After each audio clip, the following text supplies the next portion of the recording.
comment Hachem a créé le monde. Ça peut changer un peu notre vision de quand on voit la nature, quand on voit tout ce qui a été créé par Akadosh Baruch Hu, avec des résultats assez spectaculaires. Bonjour professeur, comment allez-vous? Bonjour, Baruch Hachem. Savez-vous comment ma mère m'appelait quand j'étais petit et je continuais à lui demander de l'argent pour des jouets? Elle m'appelait « Tu es une sangsue, tu es une sangsue ». Vous aimez les sangsues?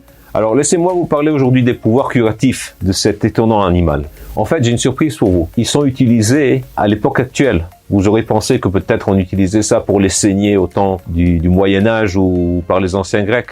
Non, on utilise les sangsues actuellement dans les hôpitaux, en Israël, en Angleterre et aux États-Unis. Elles sont même approuvées par la FDA, la Federal Drug Administration, c'est-à-dire qu'elles sont reconnues pour leur pouvoir curatif. À la partie avant, la sangsue, elle a 3 dents qui sont disposées comme un Y renversé. La première partie fascinante de tout ça, c'est que quand la sangsue s'attache à la peau pour sucer le sang, elle libère 3 substances. Premièrement, un anesthésique qui va faire en sorte que la personne ne va pas ressentir la coupure de ces 3 dents qui vont scier dans la peau pour faire une ouverture pour pouvoir sucer le sang. Deuxièmement, un vasodilatateur qui va injecter pour que le sang devienne plus liquide et donc qui est plus facile à sucer pour la sangsue. Elle va aussi libérer des agents anticoagulants. Et ça, c'est très important pour éviter que le sang se coagule. Certains prétendent que la sangsue libère jusqu'à 60 produits chimiques qui aident justement pour que le sang continue à couler et qu'il soit fluide. Et même après que la sangsue s'est détachée, après 10 minutes, 20 minutes, le sang il peut continuer à couler pendant plusieurs heures. Quand on parle de sangsue, on parle de une qui s'appelle Hirudo medicinalis, qui est un type de sangsue qui est utilisé par les hôpitaux et par les médecins. Mais alors, à quoi elles servent? Et pourquoi on les utilise en médecine?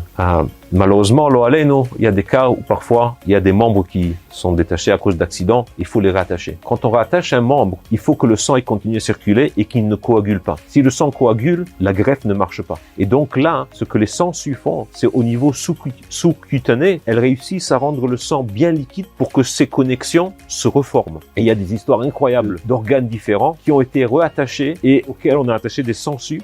Elles ont permis, grâce aux sangsues, que la greffe soit efficace. Pour les opérations de rattachement des greffes et des cas de cancer, il y a des techniques microchirurgicales que les médecins utilisent. Et dans la plupart des cas, ils marchent. Mais pour aider tout ça, ou dans les cas plus difficiles, ce qu'ils font, ils utilisent les sangsues. Le but est de faire circuler le sang pour qu'il aille et qu'il s'oxygène. Si le sang stagne, ça forme un surplus de dioxyde de carbone, et donc le sang n'est pas oxygéné, et c'est de là que tous les problèmes peuvent venir et que la greffe peut ne pas marcher à cause de ça. Elles ont été aussi utilisées pour les diabétiques qui ont parfois des plaies qui sont difficiles à soigner et justement grâce aux sangsues, ça a permis de soigner avec des résultats assez spectaculaires. Les sangsues sont aussi utilisées pour soigner l'arthrose et aussi pour les gens qui perdent les cheveux où souvent le problème c'est un problème sous-cutané où le sang ne circule pas bien. Avec les sangsues, ça permet de réactiver la circulation du sang en dessous de la peau et donc de permettre la croissance des cheveux. Le Mesilat Yesharim discute de comment Hachem a créé le monde pour servir l'homme, pour que l'homme l'utilise de la bonne façon. Et on voit dans cet exemple d'un animal qui semble un peu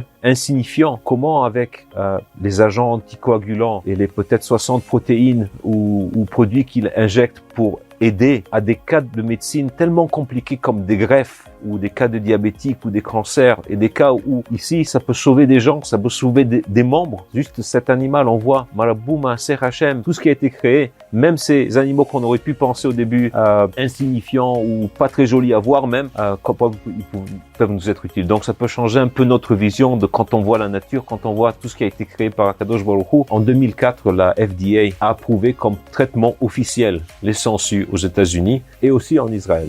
La prochaine fois que vous pensez à une sangsue, peut-être vous allez regarder la chose de façon différente. Vous allez penser, Marabou Maaser Hachem, qu'un animal comme ça puisse aider dans des cas tellement difficiles de médecine. Merci.